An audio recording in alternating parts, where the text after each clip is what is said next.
Hey everyone, and welcome back to our channel. Today we're journeying back in time to the rugged landscapes of Scandinavia to uncover a crucial aspect of Viking life: hunting and trapping. Forget the horned helmets and epic sea battles for a moment. For the average Viking, survival often depended on their skill and ingenuity in the wild. How did they outsmart and capture the animals that roamed the dense forests and frozen tundras? Let's dive in and explore the clever techniques of Viking hunters. First, it's important to understand why hunting was so vital. While many Vikings were farmers, the harsh northern climate meant that crops could fail. The wilderness was their backup plan, a living pantry. Meat from animals like reindeer, elk, and wild boar provided essential protein. But it wasn't just about food. Furs and hides were critical for warm clothing, blankets, and even sails for their famous longships. Bones and antlers were carved into tools, combs, and game pieces. Nothing went to waste. So, how did they do it? Let's start with one of the most ingenious and large-scale methods: trapping pits. Imagine a massive, deep pit, sometimes several meters deep, dug into the ground along a known animal migration route. These weren't just simple holes. Vikings would often line the sides with timber or stone to make them steep and impossible to climb out of. Then, they would cleverly camouflage the top with branches, leaves, and snow, making it look like solid ground. Entire communities would work together to build long fences, sometimes stretching for kilometers, that would funnel herds of reindeer or elk directly towards these hidden pits. As the animals were driven along the fence line, they would panic, run, and inevitably fall into the traps.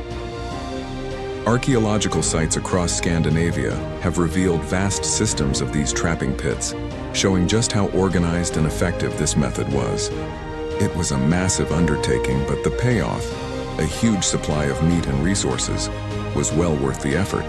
But what about smaller game or solitary animals?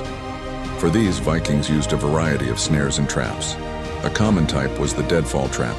This involved propping up a heavy log or a large, flat stone with a carefully balanced trigger mechanism, often baited with something tasty.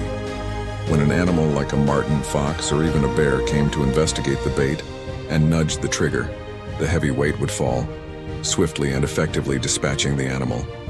The beauty of the deadfall trap was its simplicity and the use of natural materials found right there in the forest. Another clever device was the snare. Using strong cordage made from animal sinew or plant fibers, a Viking would create a loop and place it on a game trail. The other end would be tied to a bent sapling or a counterweight. When an animal walked through the loop, it would trigger the mechanism, causing the sapling to spring up or the weight to drop, tightening the noose and catching the animal. These were perfect for catching birds like grouse or smaller mammals like hares. It was a low-effort, high-reward method that allowed a hunter to set multiple traps and check them later. Of course, Vikings were also skilled active hunters, relying on weapons and teamwork. The bow and arrow was a primary hunting tool. Viking bows were typically longbows, made from woods like yew, ash, or elm, which provided incredible power and range. Arrowheads were crafted from iron or even bone and were designed for different types of game. A broadhead arrow was used for large animals like elk to cause maximum damage, while smaller pointed arrows were used for birds and small game. A skilled Viking archer could take down a deer from a considerable distance, a testament to their lifelong practice and deep understanding of the weapon. For closer encounters, especially with dangerous animals like wild boar or bears, the spear was the weapon of choice. Viking hunting spears were sturdy, with long wooden shafts and sharp, leaf-shaped iron heads. Hunting a boar with a spear was incredibly dangerous and required immense courage and skill. Often, it was a group activity. Hunters would use dogs to track and corner the animal, and then the bravest among them would move in for the final thrust. These hunts were not just about getting food, they were a rite of passage, proving a man's bravery and strength within his community. Let's not forget the role of hunting dogs. Skeletons of dogs found in Viking graves show they were cherished companions. These were not just pets, they were valuable work animals. Breeds similar to the modern Norwegian elkhound were likely used.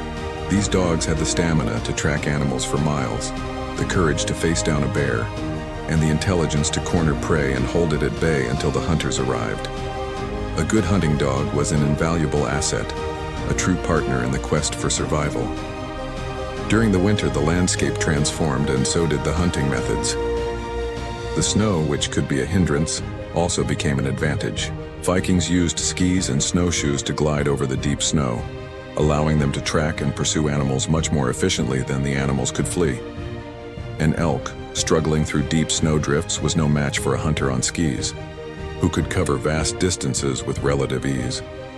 The snow also made tracks incredibly easy to follow, leading hunters directly to their quarry.